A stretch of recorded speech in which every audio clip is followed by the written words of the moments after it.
I'm Arnie Gundersen of Fairwinds Associates. I wanted to talk to you today about the radiation releases that are coming from the Fukushima nuclear reactor complex. First off, I wanted to take a look at the slide that's up right now. It's the same one that was on in my previous presentation, but we're going to look at a different spot. Do you see those tall pointy structures around the nuclear reactors? They sort of look like transmission towers. Well, they're not. They're called stacks, like a smokestack, except it's not smoke that goes up them, but radioactive gases. Now, they're there for a purpose. They were there because engineers believed that you could vent the nuclear radiation after an accident up a stack and get better dispersion. In other words, it was designed to throw that radiation high in the air so it would disperse well. They're not working. And the reason they're not working is twofold. First, there's large fans that are required to push the air up those stacks. Well, fans require electricity, and there's no electricity at Fukushima right now. So for the entire first 11 days of the nuclear accident, those stacks have not worked. Well, there's a second problem too. Those stacks were designed to suck air out of the containment buildings. And you know, as the picture indicates, there's not much of a building left to suck air out of. So because the walls had exploded, there's no air to be drawn through and then up the stacks. So even if the stacks were working with the buildings failed, there would be no release up those stacks. That's not good. What does it mean? Well, when engineers design an accident calculation, they assume that the fuel fails at a rate of about 1%. At Fukushima, they believe that the fuel has failed, about 70% of the fuel has failed.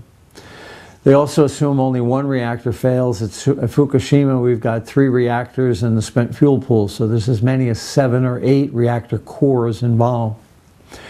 The other thing is that they assume that the nuclear reactor containments leak at about 0.5% per day. And at least on Unit 2, most experts believe that the containment is breached, which means it's clearly leaking more than 0.5% per day. And the final thing they do when they assume an accident calculation, they assume that those gases get pulled out and up those stacks. And that's not happening either. So what's happening instead is called a ground level release. Now the next slide is from a video that's been on the web. It's a helicopter or airplane flyby of the plant.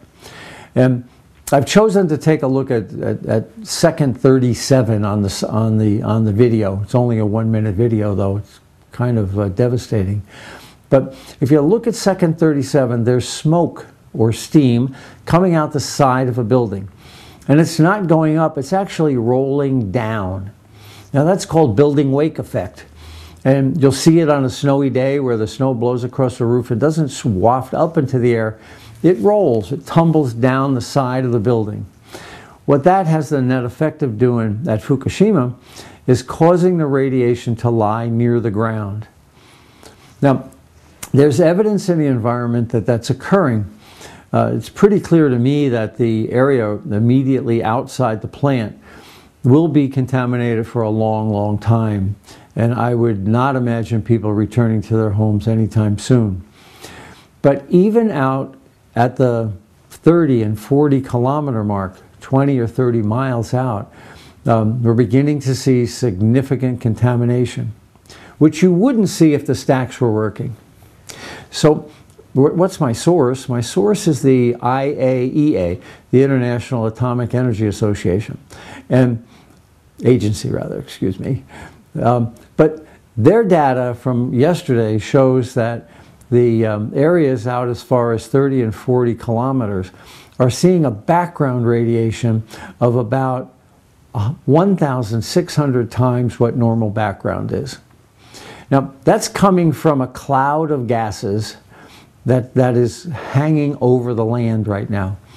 Those gases are xenon and krypton, and They're called noble gases. If you remember their high school chemistry, they're way on the right-hand side of the periodic chart. They don't react with anything, but they do emit gamma rays, which are causing the cloud exposure that everyone is exposed to. By the way, they also decay to other isotopes like strontium, so that even when they're gone, they leave daughter products behind that get deposited on the soil. So the other thing the IAEA found was surface contamination, and that's particularly disturbing. The surface contamination is 0.9 megabecquerels per square meter. Now, you know what a square meter is? It's roughly a 3 feet by 3 feet, a little bit bigger. And a megabecquerel is 1,000,000 disintegrations every second. So what the IAEA has determined is that the ground is contaminated with some beta isotopes and some gamma isotopes, but it's contaminated with radioactive material to the tune of 900,000 disintegrations per second. And this isn't on the plant site. This is 30 or 40 kilometers away. Now, in comparison, and it's not an exact comparison, but it's pretty good. At Chernobyl, the IAEA considered a hotspot if the beta contamination exceeded 500,000 disintegrations every second, or 0.5 megabecquerels per square meter. So this is on the same realm as what a radioactive hotspot was considered at by the IAEA after Chernobyl. It's a serious concern, and it's not going to go away soon. These reactors will continue to leak for a long time. I will keep you informed. That's it for today. Thank you.